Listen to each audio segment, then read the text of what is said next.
তো আসসালামু আলাইকুম, সবাই কেমন আছেন? আশা করি সবাই ভালো আছেন। আমরা আল্লাহর রহমতে ভালো আছি। তো আমাদের নতুন একটা ভিডিওতে আপনাদের স্বাগতম। এই যে দেখেন, বিকেলবেলা ছাদে আসছিলাম, তো একটা হেলিকপ্টার যাচ্ছে অনেক সুন্দর, অনেক উঁচু থেকে। আর এই যে দেখেন, পাখিগুলো কত সুন্দর উড়ে যাচ্ছে, যার যার বাসায় সে ফেরত যাচ্ছে, কারণ এখন তো সন্ধ্যা হয়ে আসছে।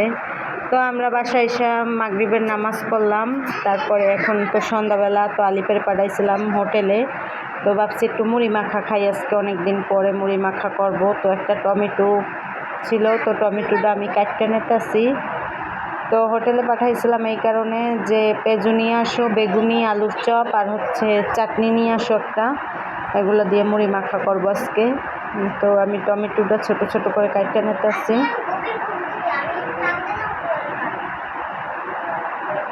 আর এই জায়গায় দেখেন, মিম তো টমেটো পাগল, টমেটোর ভক্ত, আবার কিছুটা টমেটো এখান থেকে নিয়ে এনেছে। আর আমি এদিকে পেঁয়াজটাও কুচি করে নিয়েছি, কাঁচামরিচ কুচি করে দিতেছি।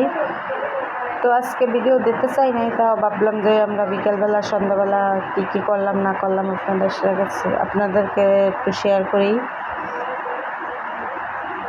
তো আমার ভিডিওগুলো অবশ্যই আপনারা দেখবেন, আপনাদের জন্যই এত কষ্ট করে ভিডিও দিই। তো আপনারা যদি না দেখেন। আর এখানে হচ্ছে সব কিছু কাটাকাটি করা শেষ, একটু লবণ দিয়ে সরিষার তেলটা দিয়ে দিচ্ছি। আর হচ্ছে এই জালি পেরে হোটেলে পাঠাইছিলাম, হোটেল থেকে এই যে পেঁয়াজু, বেগুনি, আলুর চপ নিয়ে আসছে। তো আর কদিন পর তো রোজাই আসবে, রোজার সময় তো এগুলো অনেকগুলো করে খাওয়া হবে। তো এখন তো বাড়ানো হয় না, তো মাঝে মধ্যে এরকম মুড়ির সাথে মাখাই খাইলে ভালো লাগে।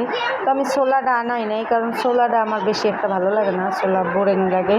আর ছোলা আমার ডিপে এখনও অনেকগুলো সেদ্ধ করা আছে, তো আমার খাইতে বেশি একটা ভালো লাগে না, এই জন্য করা হয় না ছোলা। তো আমি চানাচুর দিয়ে এগুলো দিয়ে একটা মুড়ি মাখা করবো, এই জন্য ছোলা আনাই নেই। তো এখানে একটা চাটনি আনাইছিলাম তেঁতুলের, তো তেঁতুলের চাটনিটাও আমি দিয়ে দিতে আসছি কিছুটা পরিমাণ, কারণ তেঁতুলের চাটনি দিলে মুড়ির স্বাদটা একটু অন্যরকম আসে।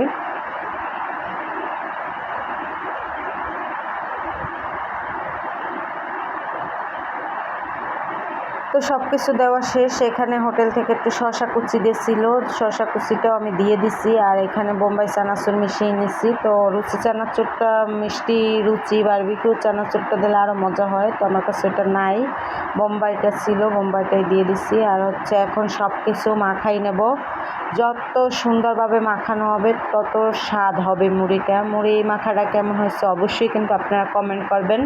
আর এরকম বাসায় মুড়ি মাখা করে কে কে খান কমেন্টে জানাবেন। আর আমার ভিডিওটি দেখবেন, আমার সাথে থাকবেন।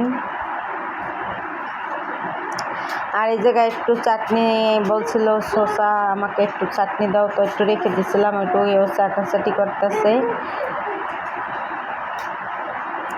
তো এই যে দেখেন, আমার মাখানো শেষ, এবার আমি মুড়িটা মিশিয়ে নেব।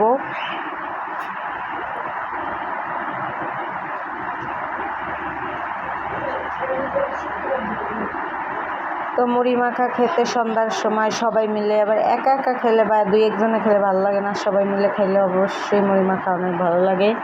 তো আমরা মুড়ি মাখা খাইয়া ওদেরকে আবার পড়তে বসাইতে হবে। আমার আবার দুপুরে খাওয়া দাওয়া করছি, প্লেট ধুই নাই, তো প্লেট ধুই আবার তরকারি গরম করে ভাত বসাইতে হবে।